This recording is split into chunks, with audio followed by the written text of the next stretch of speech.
एक समय की बात है, एंचेंटिया के जादुई साम्राज्य में सोफिया नाम की एक छोटी राजकुमारी रहती थी। सोफिया एक दयालु और साहसी लड़की थी जिसे अपने महल के आसपास के आकर्षक जंगलों और घास के मैदानों की खोज करना पसंद था।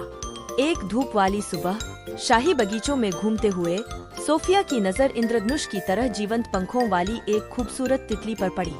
तितली उसके चारों ओर खूबसूरती से फड़फड़ा रही थी। उसके नाजुक पंख सूरज की रोशनी में चमक रहे थे। ओह, तुम कितने शानदार प्राणी हो, सोफिया ने कहा। उसकी आंखें आश्चर्य से चमक रही थीं। तितली सोफिया के फैले हुए हाथ पर धीरे से गिरी और वह खुशी से खिलखिलाने के अलावा कुछ नहीं कर सकी। सोफिया ने मुस्कुराते हुए घोषणा की, मैं तुम्हें फ्लटर कहूंगी। उस क्षण से सोफिया और फ्लटर सबसे अच्छे दोस्त बन गए।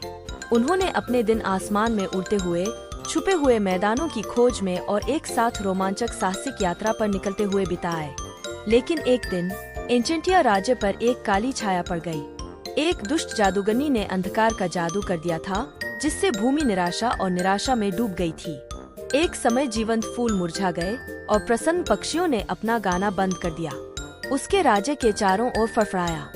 हर दिन वह घास के मैदानों में घूमती थी, फूलों के बीच नाचती रंग बिरंगी तितलियों का पीछा करते हुए उसकी आंखें खुशी से नाचने लगती थीं। एक दिन जब सोफिया शाही बगीचे में खेल रही थी, उसकी नज़र एक छिपे हुए उपवन पर पड़ी, जहां उसने अब तक देखी सबसे शानदार तितलियां इकट्ठी थीं।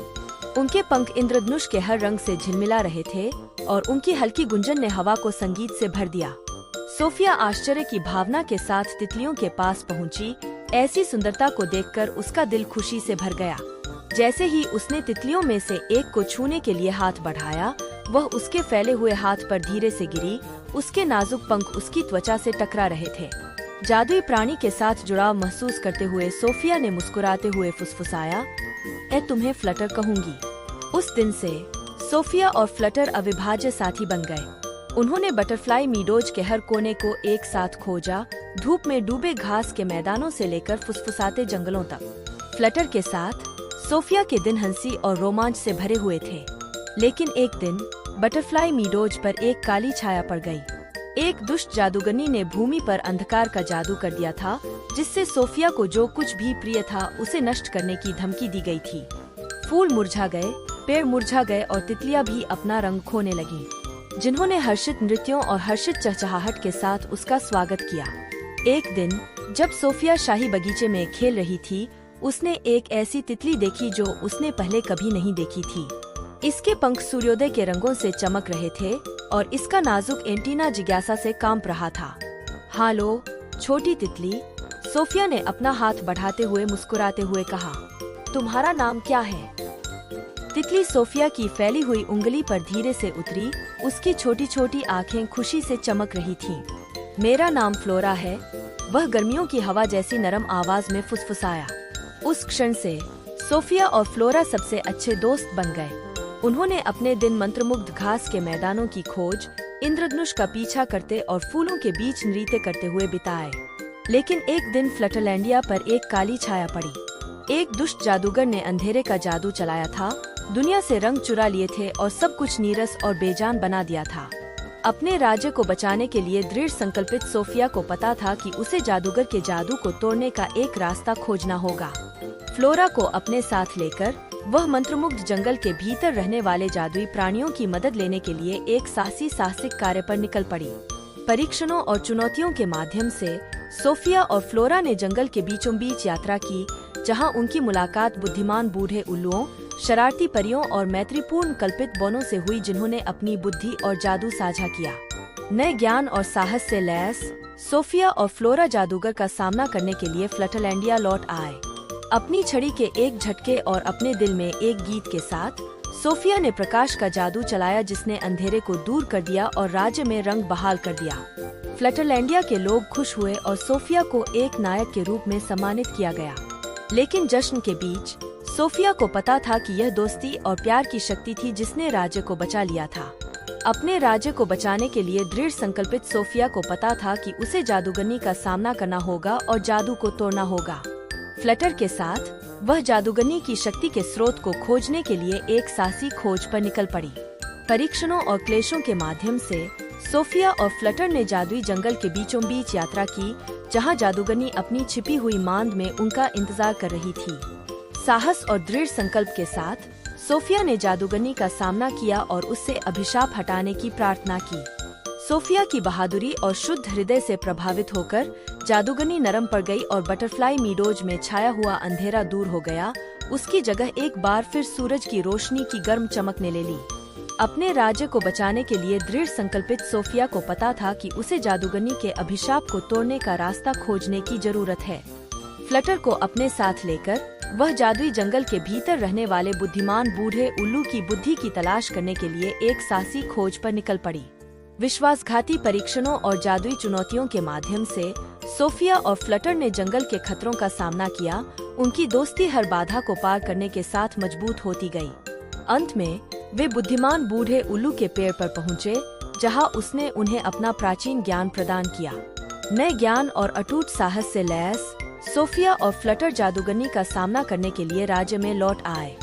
सोफिया को उसके राज्य के घास के मैदानों को सजाने वाली तितलियों की रंगीन कंपनी में सांत्वना और खुशी मिली।